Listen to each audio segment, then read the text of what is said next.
In 1988, John Garfield White escaped from a Georgia prison by hiding inside a garbage truck. The plan worked perfectly. He made it outside the walls. He was free, and he had absolutely no idea what to do with that freedom. He went to a bar, then another bar. He sat down, ordered a drink, and celebrated like he had all the time in the world. Then he called his mother. His mother picked up the phone and immediately called the police. 3 hours after his escape, officers found him drunk, 3 blocks from the prison. He hadn't even made it to the next street. Alcatraz, 1962. 3 men vanished from the most secure prison in America. Nobody has ever found them. For months, they dug through their cell walls every night using sharpened spoons. Nobody heard a thing. They placed papier-mâché heads with real human hair in their beds. Guards walked past during night checks and saw nothing unusual. On the night of June 11, 1962, they launched a makeshift raft into San Francisco Bay and disappeared into the dark water. The FBI investigated for 17 years. No bodies, no proof, no answer. The case is still officially unsolved today. Pascal Payet, a man who looked up at the sky and thought, "That is my way out." In 2001, a helicopter landed in his prison yard. He grabbed the rope ladder and flew away. Guards could only watch. He was caught.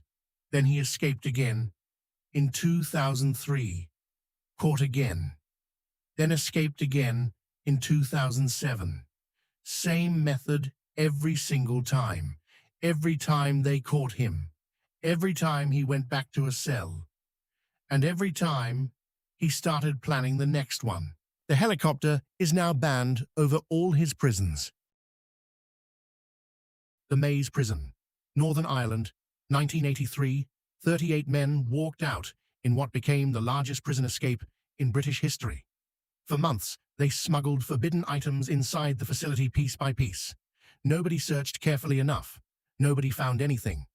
On the day of the escape, they overwhelmed 18 staff members and prevented anyone from raising the alarm. They seized a food delivery truck, packed themselves inside, and drove straight through the front gate. The gate opened for them. 19 were recaptured within days. The other 19 were never caught inside the UK. Half of them simply vanished. Michael David Barrett. He was serving time for armed robbery. In 2012, he walked away from a work detail outside the facility walls. He was outside with a group, unsupervised, so he just kept walking. Nobody noticed until he was already gone. He was free for 11 days.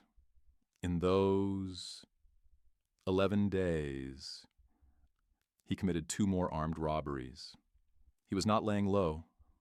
He was caught when he walked into the same petrol station he had robbed the week before.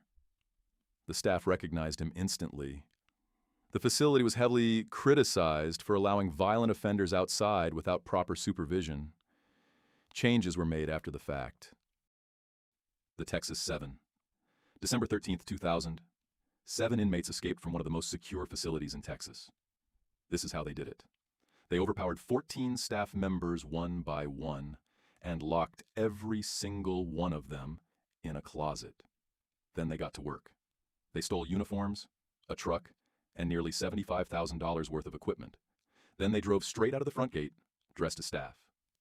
On Christmas Eve, they killed police officer Aubrey Hawkins during a robbery. He was 29 years old. He left behind a wife and a young son. All 6 who were captured were sentenced to death. 5 have since been executed. 1 took his own life before police could reach him. Richard Lee McNair. He escaped from custody 3 times. 3 completely different methods, each one more unbelievable than the last. The first time he used lip balm to grease his handcuffs and slipped right out of them. He just walked away. The second time he crawled through a mailroom air duct and mailed himself out of the facility inside an outgoing package. Minutes after his 3rd escape, a police officer stopped him jogging on the road. McNair calmly said he was just out for a run. The officer let him go. He was free for over a year. He was eventually caught in Canada after a local officer recognized him from a television broadcast. El Chapo, the most powerful drug lord in the world. In 2015, he disappeared from Mexico's most secure facility. He went through the floor. A tunnel 1 mile long had been built directly beneath his cell, fully lit, ventilated, with a motorcycle on rails inside. Over 100 people were involved in building it. Construction had been going on for months. The guards heard absolutely nothing. Both prison directors responsible for his escape were arrested. The facility they ran had been fooled for months without anyone noticing. He is now held in the most secure facility in America. Reinforced walls, no maintenance work, no tunnels permitted anywhere nearby. Libby Prison, 1864. 109 Union Army officers escaped through a tunnel they had dug over several weeks. During a war, they started 3 tunnels. The first 2 were discovered. The third one worked. They crawled 50 feet underground in complete darkness. On the night of February 9th, all 109 men crawled through that tunnel one by one and came out inside the Confederate capital. They dug 50 feet of tunnel using only a pocket knife, a small chisel, and a wooden bucket to fan air through the shaft. 48 were recaptured. 2 drowned crossing a river. 59 made it back to safety, the largest successful escape from a Civil War facility. Mikhail Korolev, 2018. He spent months studying the movements of the guards. Then he made himself a replica uniform and walked out. He passed the ring through 3 separate security checkpoints. All 3 waved him through. Not one person looked twice at his face. He was free for 72 hours. He was caught sleeping in a barn 40 kilometers away.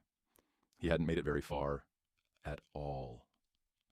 When authorities asked him why he stopped, he said he didn't know where to go. He had escaped with absolutely no plan. His sentence was extended by 2 years. He had risked everything and gained nothing, except 2 extra years behind bars.